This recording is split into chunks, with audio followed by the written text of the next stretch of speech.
एक रेवोल्यूशन है जी, flamingo revolution. Flamingo एक बर्ड है, तो उस हवाले से जो है ना ये रेवोल्यूशन है। तो ये किस कंट्री से एसोसिएट की जाती है जी? अल्बानिया से।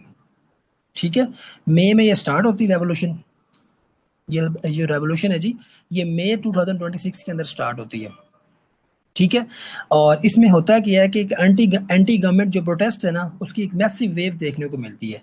ठीक है, और बेसिकली स्टार्ट तो होती है इन्वायरमेंटल एक मूवमेंट के तौर पे, लेकिन बाद में फिर ये जो है ना वो पॉलिटिकल हो जाती है। ठीक है, अब इसको थोड़ा समझते हैं कि जी इन्वायरमेंटल इसका कंसर्न किया, कैसे ये इन्वायरमेंटल बनी और फिर कैसे ये पॉलिटिकल जो है उसके अंदर फैक्टर ऐड हुआ।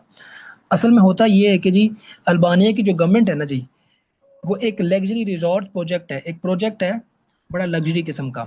ठीक है, अराउंड उसकी जो वर्थ बनती है टोटल 1.6 बिलियन यूएस डॉलर में वो प्रोजेक्ट तैयार होना है।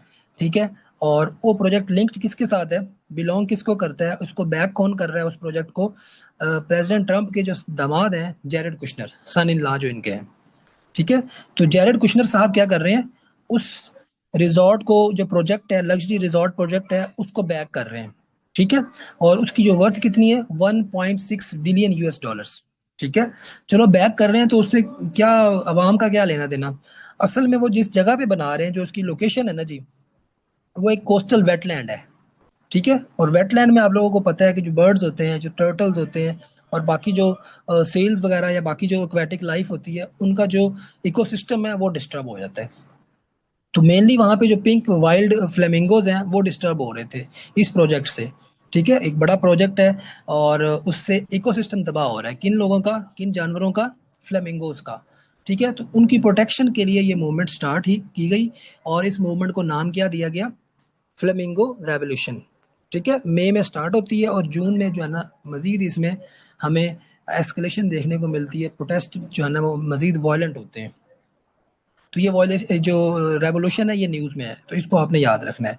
अच्छा, ये स्टार्ट तो हुई as a environmental concern, flamingo की या जो वेटलैंड्स हैं उनकी प्रोटेक्शन के हवाले से, लेकिन बाद में ये इट टर्न्ड वायलेंट।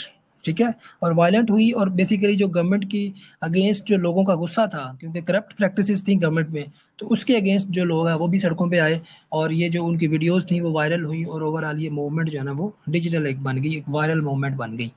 ठीक है, तो इस हवाले से आपने इसको याद रखना है कि पहले इन्वायरमेंटल एक कंसर्न के तौर पर स्टार्ट हुई, बाद में ये इसने पॉलिटिकल टर्न जो है ना वो इख्तियार कर लिया। तो अल्बानिया, अल्बानिया में बेसिकली फ्लेमिंगो आ गई। अब कुछ कंट्रीज में मजीद रेवोल्यूशन आई, वो पढ़ लेते हैं हम, थोड़ा सा देख लेते हैं जीके में जो पूछता है। फॉर एग्जाम्पल यूक्रेन, यूक्रेन में आती है जी revolution orange. Orange revolution Ukraine में आती है 2004 में। और इससे एक साल पहले जॉर्जिया के अंदर रोज रेवोल्यूशन आती है। उसके बाद जो है ना 2005 में हमें किर्गिजिस्तान में ट्यूलिप रेवोल्यूशन देखने को मिलती है।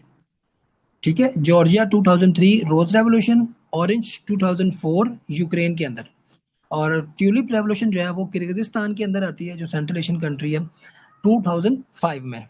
ठीक है, और व्हाइट रेवोल्यूशन हमने पढ़ ली पहले ही ऑलरेडी, 1963 में ईरान के अंदर आती है। और इसके बाद वो एक और सवाल भी पूछता है, पाकिस्तान के अंदर जो ग्रीन रेवोल्यूशन आई थी वो किसके टाइम पीरियड में आई थी? तो ये आई थी अयूब खान साहब के दौर में। ठीक है, ग्रीन रेवोल्यूशन, मैकेनाइजेशन हुई थी। ठीक है, तो ये 1960s का टाइम पीरियड था। तो ओवरऑल ये रेवोल्यूशंस ये भी आपने कवर कर लेनी है। ठीक है जी, यहाँ तक क्लियर है? आगे मूव ऑन करें हम लोग।